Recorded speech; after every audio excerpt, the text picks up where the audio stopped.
Hey guys, welcome back to Geek Tutorial Point. My name is Amit and I hope you liked the previous video. And if you like my channel, please subscribe and like. In my previous video, that is Active Directory Fundamentals, I'm sure most of you are already aware about most of the functions of ADDS, but refreshing your knowledge about Active Directory components and their operations before we deep dive into the advanced topics wasn't in vain. In this video, in the previous video, we also covered Active Directory objects, grids and set values, and DN. Later, I also explained Active Directory server roles and their core values.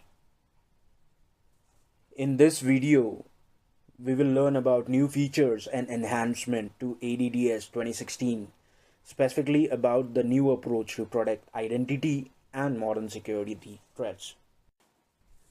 So, without wasting much time, let's talk about today's topic, that is Active Directory Domain Services 2016.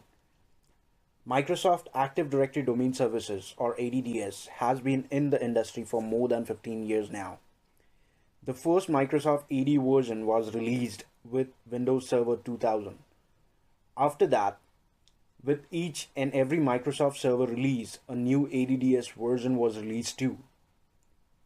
Those changes improved the functions, security, manageability, and reliability of identity infrastructure.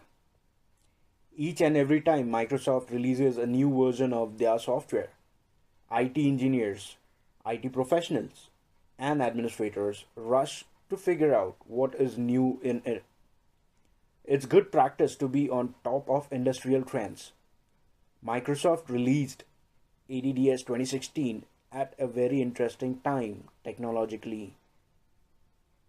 As I stated in my previous video, today's identity infrastructure requirements for the enterprise are challenging.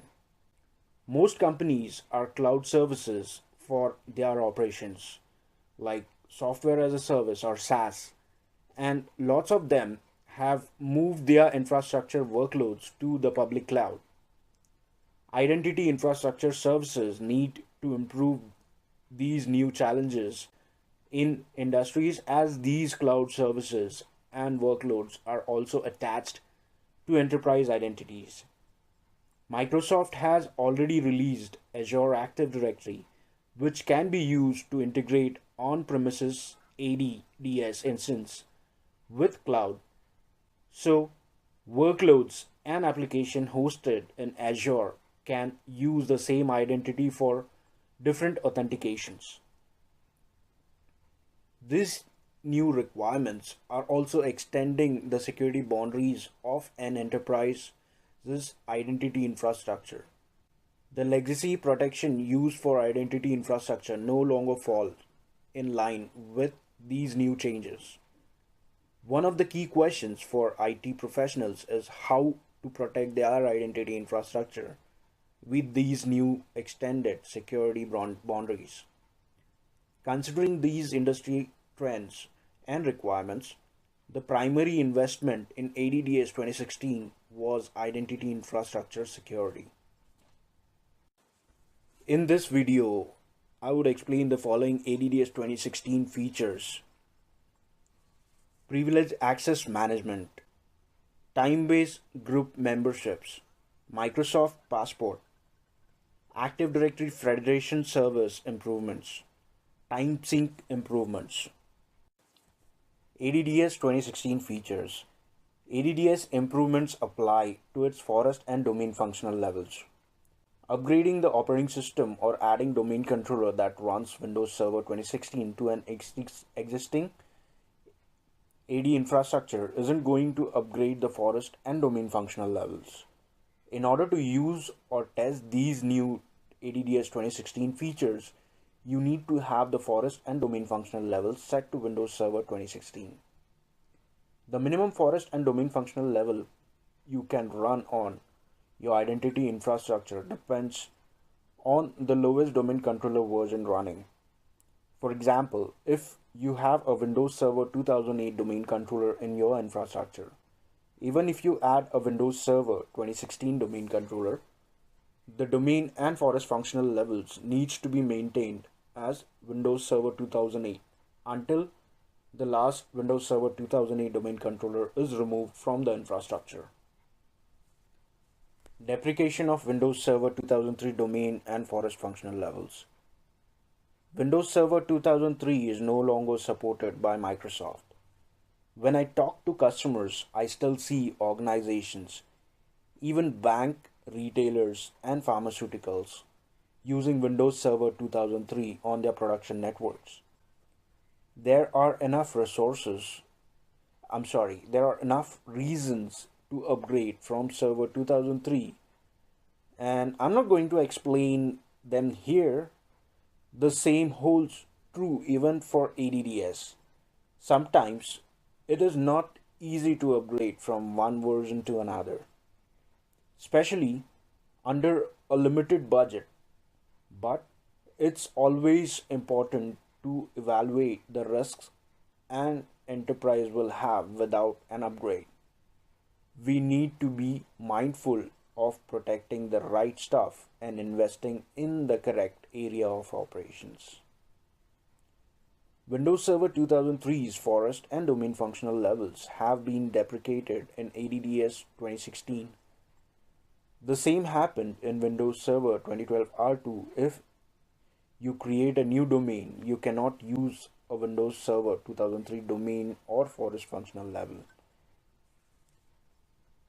As you can see in the diagram, you cannot deploy an ADDS 2016 domain with a Windows Server 2003 domain and forest functional level. If your domain was originally created using Windows Server 2003 and you need to migrate to Windows Server 2016, you can still do it. You can add a domain controller with Server 2016 and migrate FSMO roles over. In some of the documentations you might find over the internet, you see people stating it's not possible to migrate from Server 2003 to 2016 directly, but that's not true. Deprecation of File Replication Service. In Windows Server 2000, Microsoft introduced File Replication Service or FRS. It is used to replicate the AD sysvol folder. FRS has had lots of issues when it comes to replication, especially performance-wise. FRS always replicates the entire file no matter what kind of changes you've made. This is an issue for AD sites connected by slow WAN links. FRS does not have API or WMI support, which can be used to monitor performance. It also doesn't support any health reporting mechanism. FRS was replaced by Distributed File System Replication or DFSR in Windows Server 2003 R2. And since Server 2008, DFSR has been used to replicate the sysvol folder. DFSR supports partial file changes, that is block level replication, instead of entire files. This aids in faster replication and optimized bandwidth usage between AD sites connected by WAN links. It also supports file compression and can control on a per file type basis. The number of files that can be transferred, that is inbound or outbound, has been increased compared to FRS. DFSR also has a self-healing system for file system problems. With Windows Server 2008 R2, FRS has been deprecated, and if you deploy a new domain controller with Windows Server 2008 domain and forest functional level at minimum, it will use DFSR by default to replicate sysvol. If you are migrating from Windows Server 2003 domain environment, FRS to DFSR migration will be manual. This is one of the steps most engineers forget when they do domain migration from older versions. FRS deprecation remains the same in ADDS 2016. The migration steps from FRS to DFSR works in the same way and will be explained in the later video. Alright guys, so let's start off with today's topic, that is the ADDS features in 2016. The first topic would be privileged access management. Privileged access management is one of the most discussed topics in presentations, tech shows, IT forums, IT groups, blogs, and meetings in the past few years since 2014 when it comes to identity management. It has become a trending topic, especially after the Windows Server 2016 preview releases. First of all, this is not a feature you can enable with a few clicks. It is a combination of many technologies and methodologies that come together and make a workflow, or in other words, way of living for administrators. ADDS 2016 includes features and capabilities supporting PAM in the infrastructure, but it is not the only thing it has. This is one of the greatest challenges I see about this new way of thinking and new way of working. Replacing a product is easy, but changing a process is more complicated and challenging. I was just discussing with one of my friends who is into the same technology, who works on ADDS in a particular company in North America, and he shared his experience as a administrator. He was provided with a task to identify hacking attempts and prevent workloads becoming compromised. In order to do that, he had to review lots of logs on different systems. But around that time, most attacks from individuals or group comprised of putting their names on the hacked websites to prove that they could hack them. The average daily number of hacking attempts per server was around 20 to 50. Some Clockation customers were even running their websites and workloads without any protection, even when advised against it. But at times, when by years, the number of attempts dramatically increased, and they were beginning to talk about hundreds or thousands of attempts per day. The following graph is from the latest Semantic Internet Security Threat Report 2016, and it confirms that the number of web-based attacks have increased by more than 117% since 2014. Not only have the number changed, but so has the motive behind the attacks.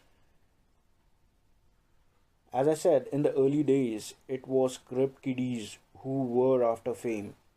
Later, as users started to use more and more online services, the purpose of attack changed to financial gains.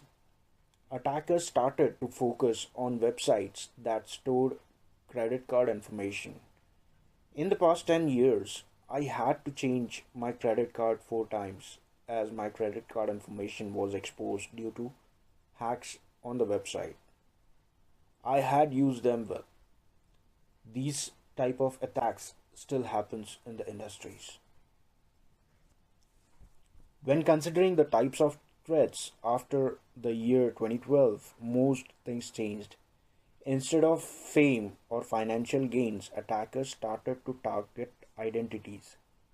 In the earlier days, the data about a person was in different formats. For example, when I walked into my medical center 15 years ago, before I saw the doctor, the administrative staff had to go and find the file that had my name. They had a number of racks filled with files and papers, which included patient records, treatment history, test reports, and so on. But now, things have changed. When I walk in, no one in the administration needs to worry about my file. The doctor can see all my records from his computer screen with a few clicks. In this way, data has been transformed into digital format.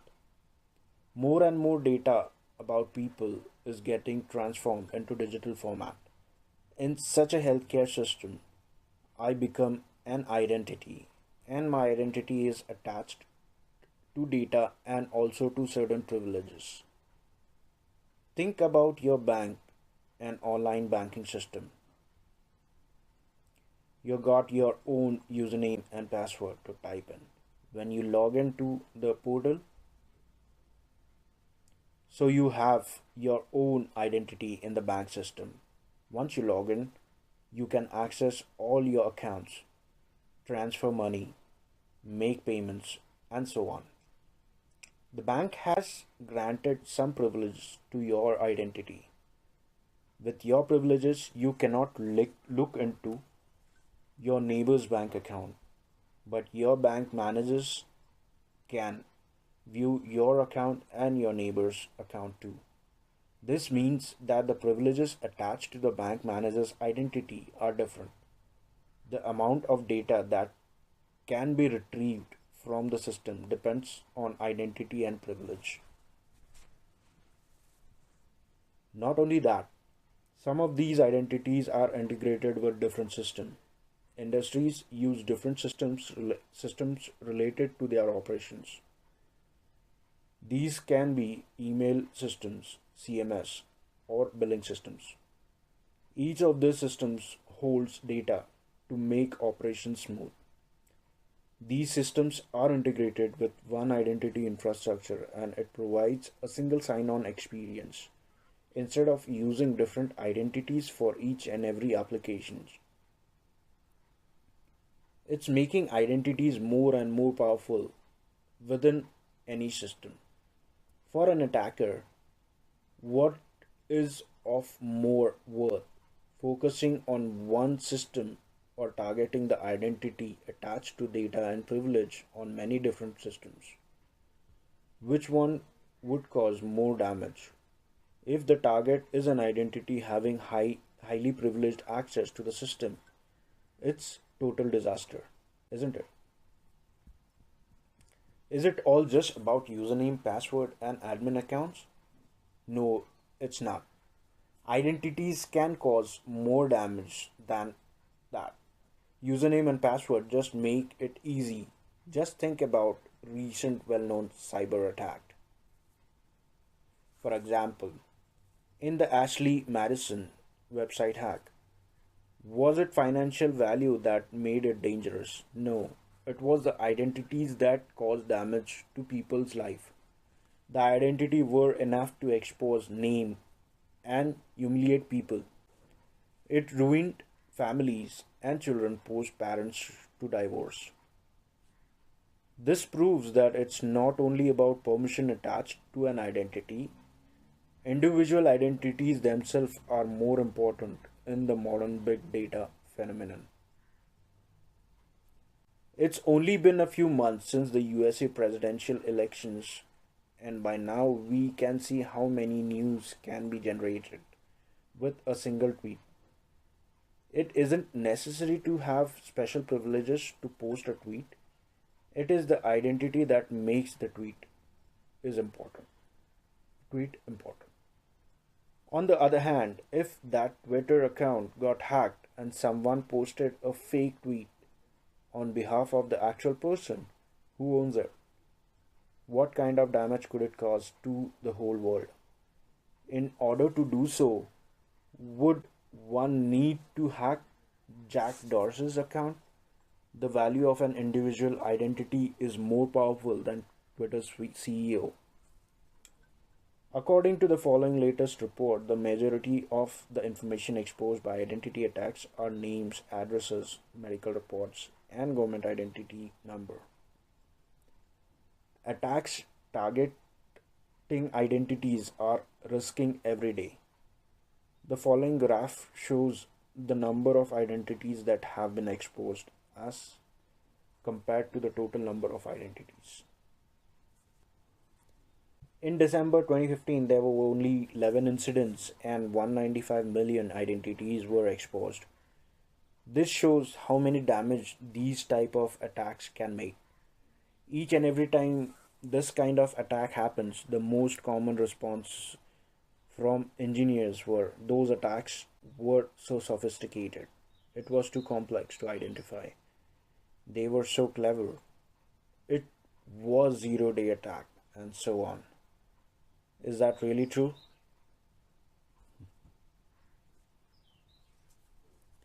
The zero-day attacks are based on system bugs and errors unknown to vendors.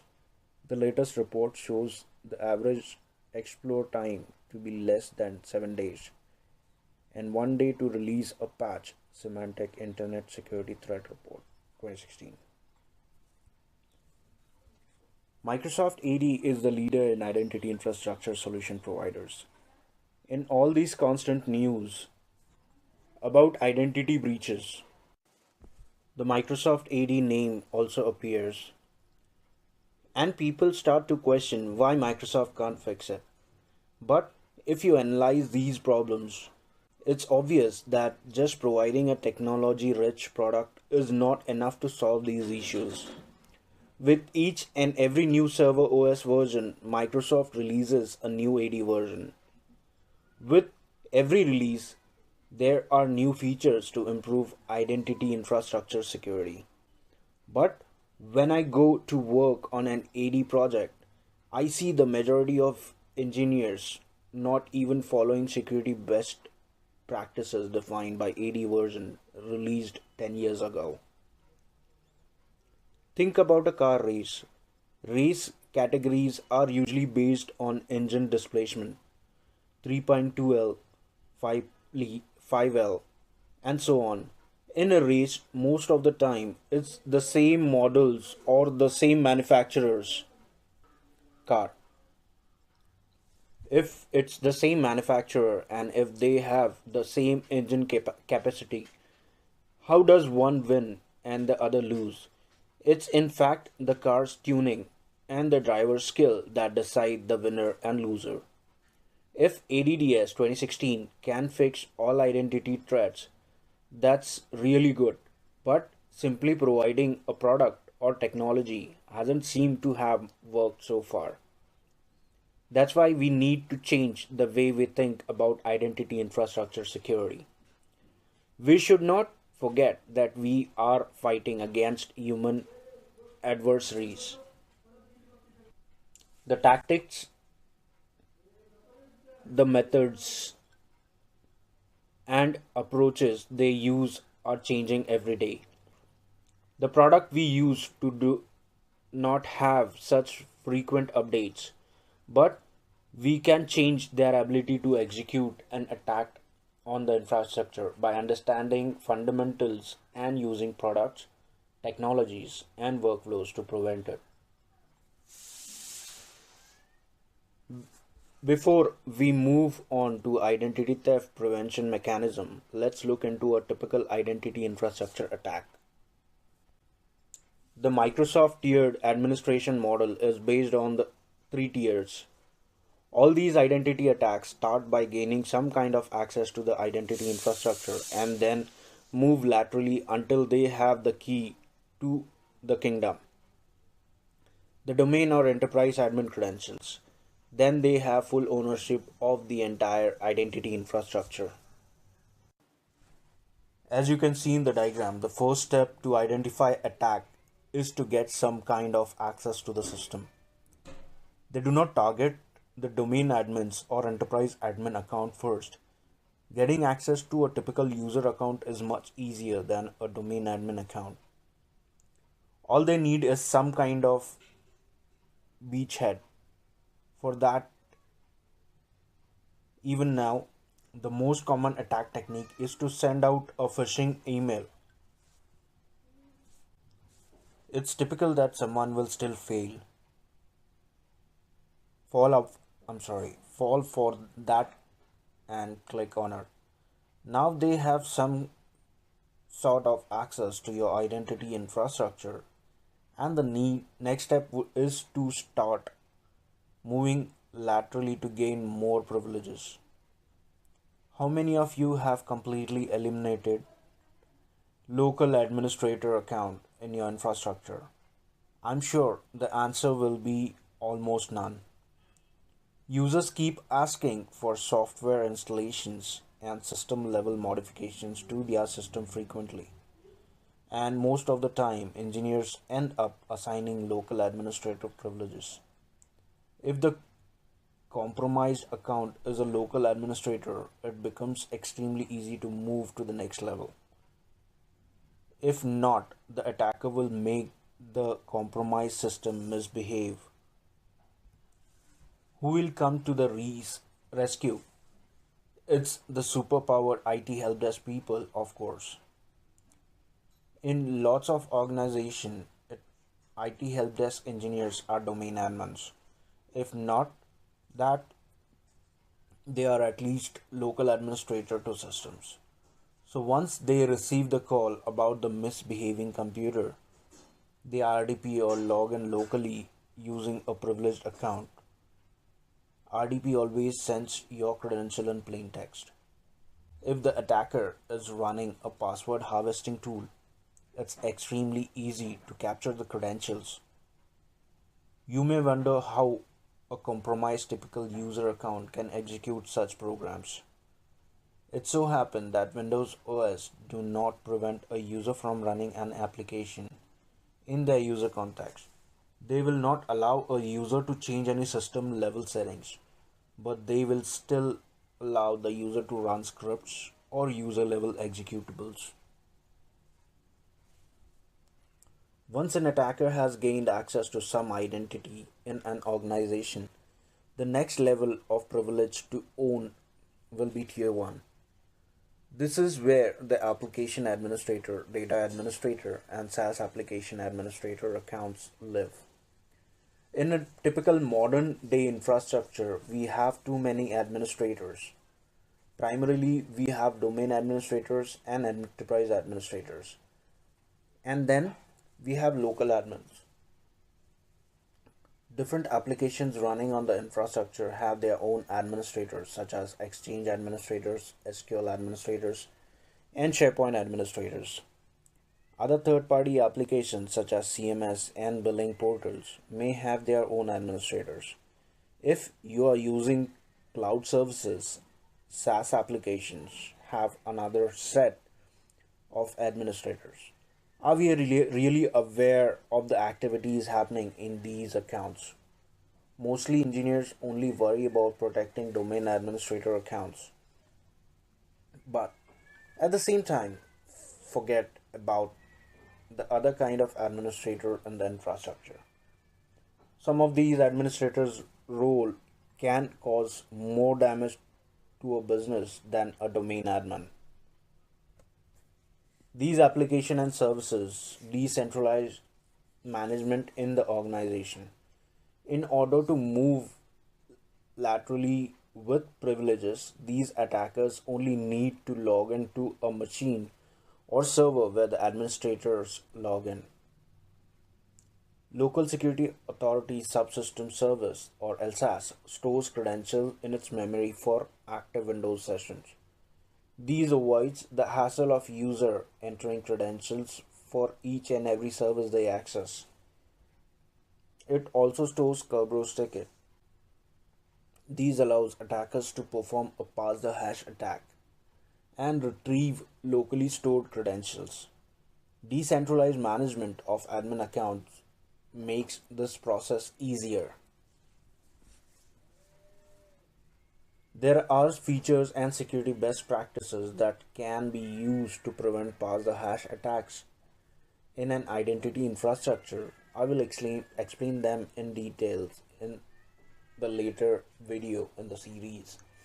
Active Directory security best practices. Another problem with these type of account is once they become service admin accounts, they can eventually become domain or enterprise admin accounts. I have seen engineers create service accounts, and when they can't figure out the exact permission required for the program, add them to the domain admin group as an easy fix. It's not only infrastructure attack that can expose such credentials. Service admins are attached to the application too, so compromising the application can also expose identities. In such a scenario, it will be easy for attackers to gain the key of the kingdom. Tier 0 is where the domain admin and enterprise admin operate. This is what the ultimate goal of an identity infrastructure attack is. Once they obtain access to Tier 0, they own your entire identity infrastructure. The latest reports shows that after the initial breach, it takes less than 48 hours to gain Tier 0 privilege. According to the report, once attacker gains access, it takes up to 7 to 8 months at least to identify the breach.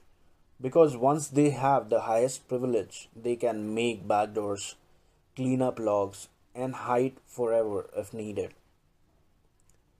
The system we use always treat administrators as trustworthy people. This is no longer in the modern world. How many times do you check system logs to see what your domain admins are doing?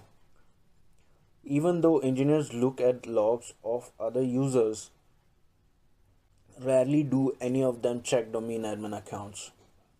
The same thing applies to an internal security breach too. As I said, most people are good, but you never know. Many high-profile identity attacks have proven this already. When I have a discussion with engineers and customers about identity infrastructure security, there are common comments I hear. We have too many administrator accounts. We do not know how many administrator accounts we got. We have fast changing IT teams, so it's hard to manage permissions. We do not have visibility over administrator account activities. If there is an identity infrastructure breach or attempt, how do we identify it? The answer to all these issues is spam. As I said in the beginning, this is not one product, it's a workflow and a new way of working. The main steps and components to this process are as below. Apply pass the hash prevention feature to the existing identity infrastructure. Install Microsoft Advanced Threat Analytics to monitor the domain controller traffic to identify potential real-time identity infrastructure threats. Install and configure Microsoft Identity Manager 2016. This product enables us to manage privilege access to an existing AD forest by providing task-based time limited privilege access. I will explain these in details in the later part of videos series. What is it to do with ADDS 2016? ADDS 2016 now allows a time-based group membership, which makes this whole process possible. A user is added to a group with a TTL value, and once it expires, the user is removed from group automatically. For example, let's assume your CRM application has administrator rights assigned to the CRM admin security group. The user in the group only logs into the system once a month to do some maintenance. But the admin rights for the member in the group remain untouched for the remaining 29 days, 24/7. This provides enough opportunity for attacker to try and gain access to privileged account. So, if it's possible to grant access privilege for a short time period, isn't that more useful?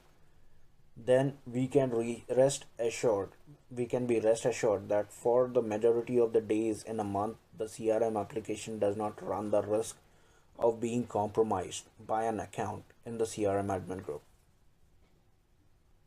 Let's talk about the logic behind PAM. PAM is based on a just-in-time or JIT administration concept. Back in 2014, Microsoft released the PowerShell toolkit, which called Just Enough Administrator. Let's assume you are running a web server in your infrastructure. As a part of operation, every month you need to collect some logs to make a report. You've already set up a PowerShell script for it. Someone in your team needs to log into that system and run it. In order to do so, you require administrative privileges.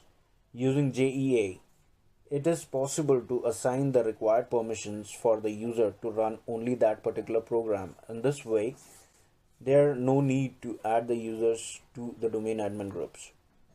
The user will not be allowed to run any other program with the permissions assigned as it is, and it will not apply for another computer either. GIT administration is GIT administration is bound in time. Users will have the required privileges only when they need it. They will not hold privileged access rights all the time. PAM operation can be divided into four major steps.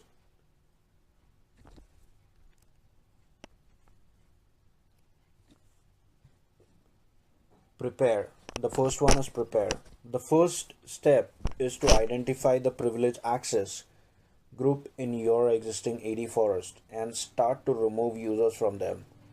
You may also need to make certain changes to your application infrastructure to support this.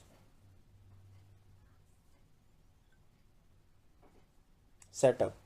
For example, if you assign privileged access to user account instead of security group, this will need to change the next step. This will need to change. The next step is to set up equivalent group in a forest without any members. Protect. The next step is to set up a workflow for authentication and authorization. Define how a user can request privileged access when required. This can be done using an MIM portal or existing support portal. It is possible to set up a system to use multi-factor authentication during the request process to prevent any unauthorized activity. Also, it's important to define how the requests will be handled. It can be an automatic or manual approval process. Third one, operate. Once the privileged access request is approved, the user account will be added to the security group in the forest. The group itself has an SID value. In both forests, the group will have the extra same SID value. Therefore, the application or service will not see a difference between the two groups in two different forests. Once the permission is granted, it will only be valid for a time defined by the authorization policy. Once it reaches the time limit, the user account will be removed from the security group automatically.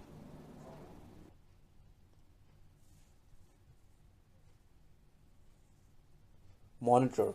PAM provides visibility over privileged access requests.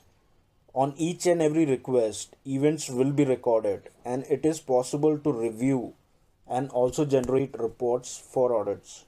This helps fine-tune the process and also identify potential threats. Let's see how it really works. Rebel Admin Corp uses a CRM system for its operation. The application has the administrator role and Rebel Admin /CRM Admins security group assigned to it. Any member of the group will have administrator privileges to the application. Recently, PAM has been introduced to Rebel Admin Corp.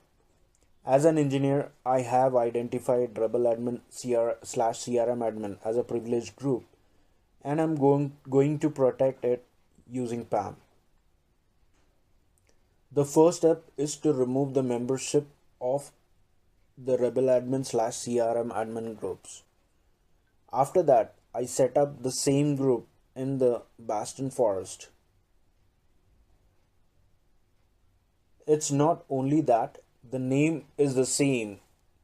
Both groups have the same SID value, 1984. User Dennis used to be a member of Rebel Admin/CRM admin groups and was running monthly reports at the end of the month. He tried to run it and figured he did not have the required permissions. The next step for him was to request the required permission through the MIM portal. According to the policies, as part of the request, the system wants Dennis to use MFA. Once Dennis verified the PIN, the request is logged in the portal. As an administrator, I received the alert about the request and I log into the system to review the request. It's legitimate request and I approved his access to the system for 8 hours. Then the system automatically adds the user account for Dennis to the Bastion CRM admins group. This group has the same SID value as the production group.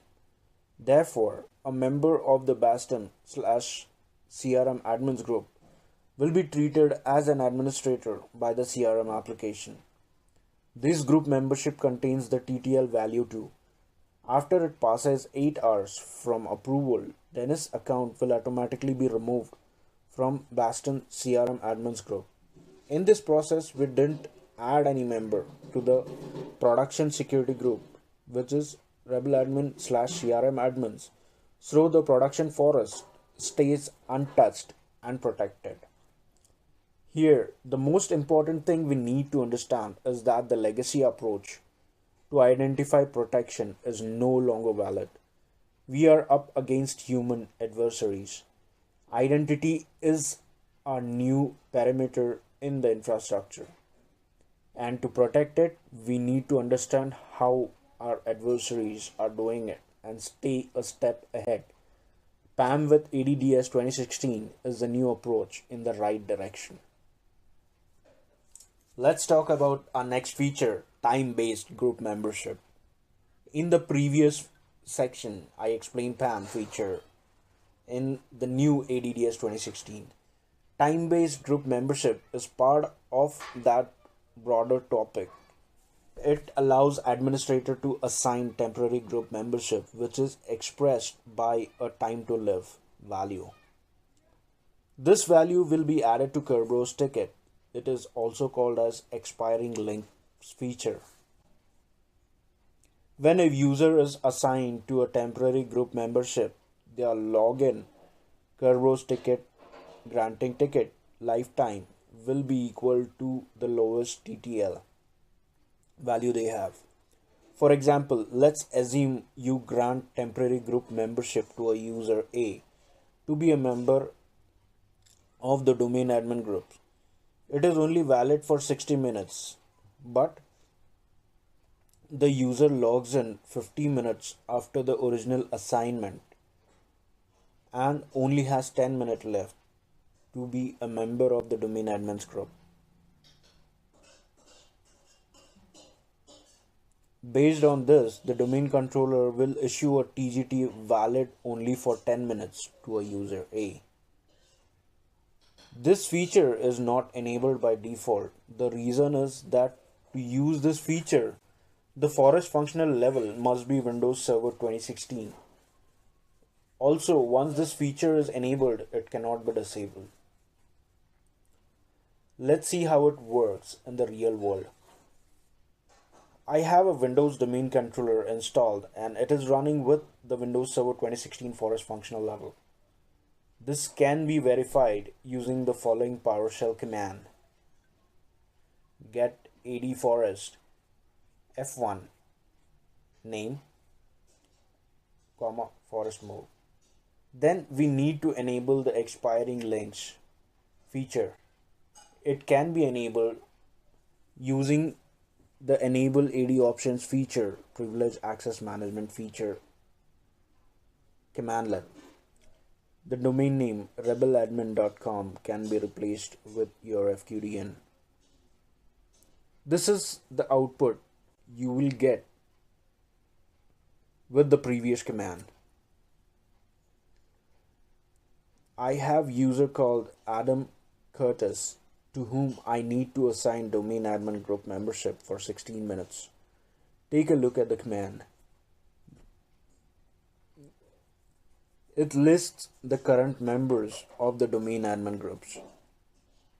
The next step is to add Adam Curtis to the domain admin group for 60 minutes. Once it has run, we can verify the remaining TTL value for the group membership using the following command.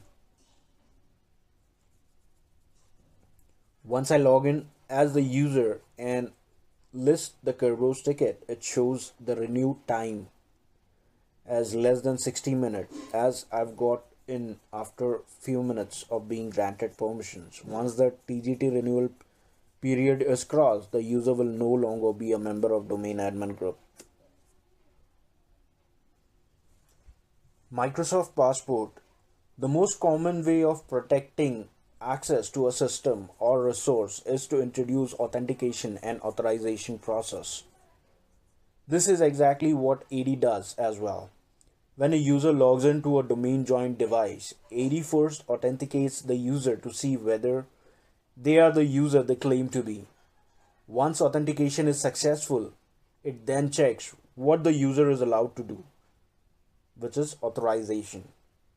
To do that, we use username and passwords. This is what all identity infrastructure attackers are after. They need some kind of username and password to get into the system. Passwords are a rather weak authentication method. They are breakable, and it's just a matter of time and method used as a solution. Organization are tightened password policies. But when they are forcibly made complex, more and more people starts to write down. I have seen a few people who just use sticky notes and stick them on the monitor. So if it's a weak authentication method, what is the solution?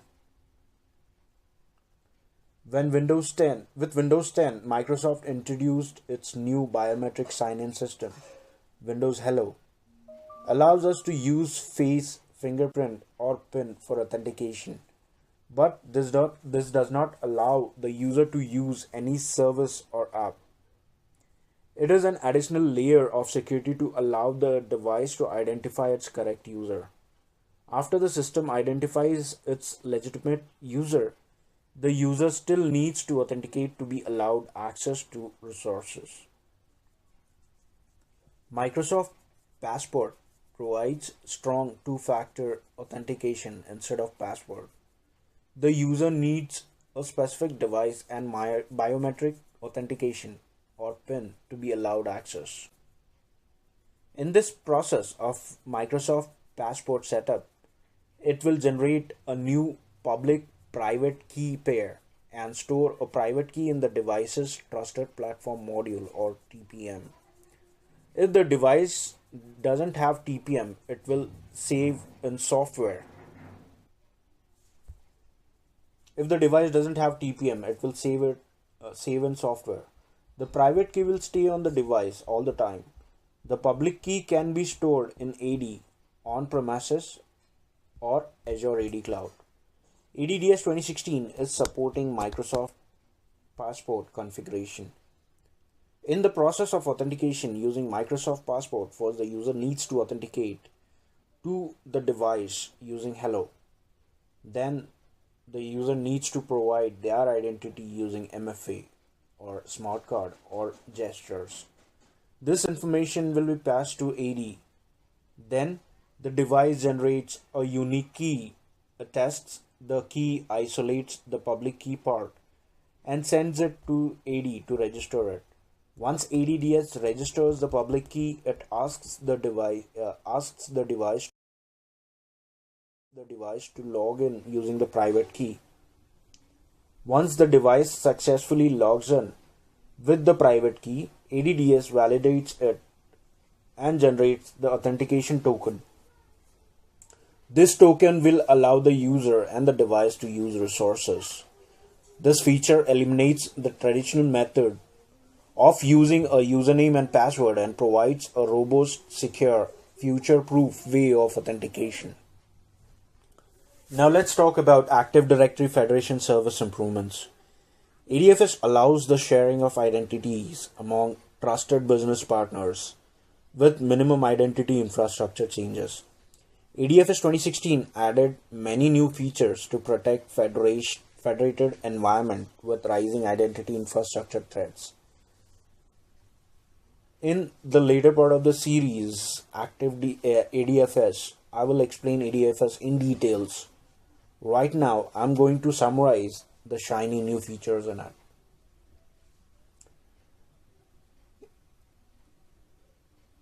Previously, when we talked about Microsoft Passport, I explained why the traditional username password method is no longer an option against modern identity threats. This is applicable to federated environment as well. Most federated environments use MFA as another layer of security, but we still use username and password for the initial authentication process. ADFS 2016 supports 3 new methods to authenticate without username and password. Microsoft Azure provides Azure MFA as a service to protect cloud workloads from unauthorized access. If on-prem AD is federated with Azure AD, it can also be used to protect on-premises workloads. ADFS 2016 supports Azure MFA integration.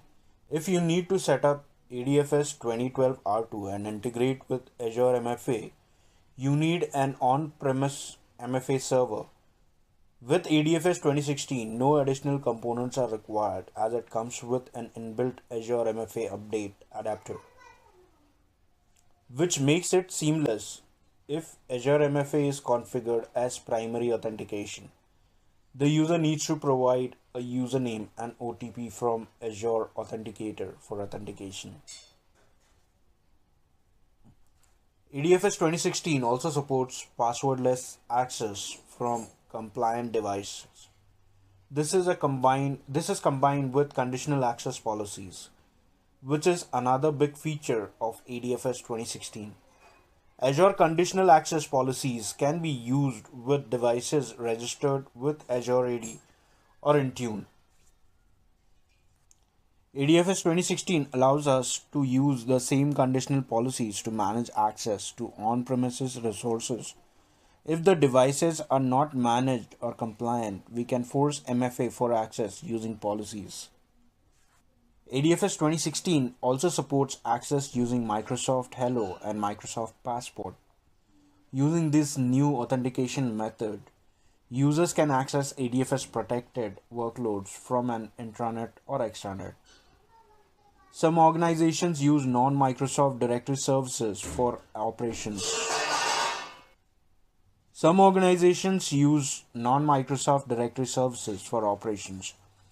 ADFS 2016 now supports LDAP v3 based directories.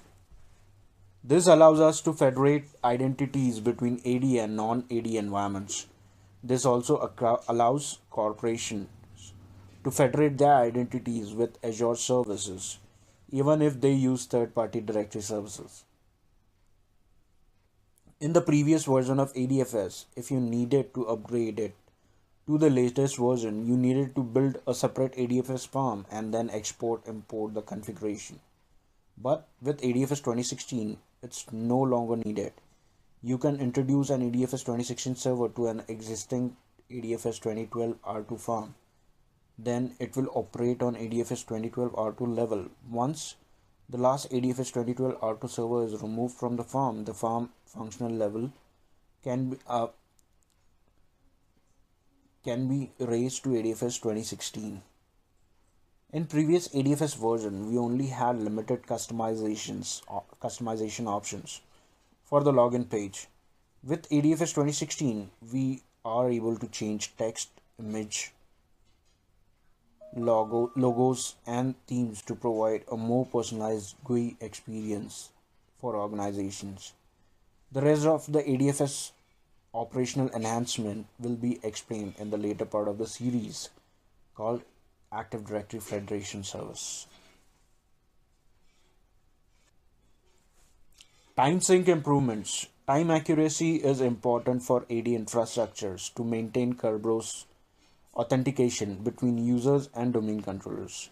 Currently, the time accuracy between two parties should be less than 5 minutes. In an AD environment, domain members sync time with domain controllers, PDC, or domain controllers in the root forest, or a domain controller with a good time server, gtime server flag, to maintain accurate times across the environment. But sometimes this doesn't work as expected. Virtual servers sync time with their host, which can cause accuracy issues. Depending on the network topology, the reply package for time requests can take longer to reach the requester. This also can cause accuracy issue between the DC and client. Mobile devices and laptops may not connect with the domain very often, which can also lead to time accuracy issues. Time accuracy impacts an organization's business and operations in different ways. AD replications between domain controllers is the primary requirement of a healthy AD infrastructure. Inaccurate time sync create replication issues. Credit card processing requires 1 second accuracy, according to industry standards. There are government regulation enforced for stock trades 50 microsecond accuracy from FINRA. It can result in inaccurate data for reports, log analytics, and threat analysis and troubleshooting in infrastructures. It impacts distributed systems such as cluster, SQL farm, and database farm. With Microsoft Server 2016, Microsoft made several improvements to maintain accurate time synchronization across infrastructures. Its improved algorithm will mitigate the impact for NTP data accuracy, resulting in network congestion and network latency. It also uses an improved API for accurate time references. With these improvements, it can provide 1 microsecond time accuracy. The Hyper-V 2016 time sync service has also improved to provide accurate time for virtualized environments. It will provide the initial accurate time on VM start and then interrupt with corrections for W32 time samples. This allows us to have a time accuracy between 10 to 15 microseconds. With Windows Server 2016, new performance monitor counters have also been implemented to monitor and troubleshoot time accuracy issues in infrastructure. Alright guys, we are almost at the end of the video. Let's summarize what we have learned in this video, or what we have discussed in this video. We looked at the new feature and enhancement that comes with ADS 2016. One of the biggest improvements was Microsoft's new approach to a privilege access management. This is not just a feature that can be enabled via ADDS and is just part of the border solution. It helps protect identity infrastructures from adversaries as traditional techniques and technologies are no longer valid with rising threats.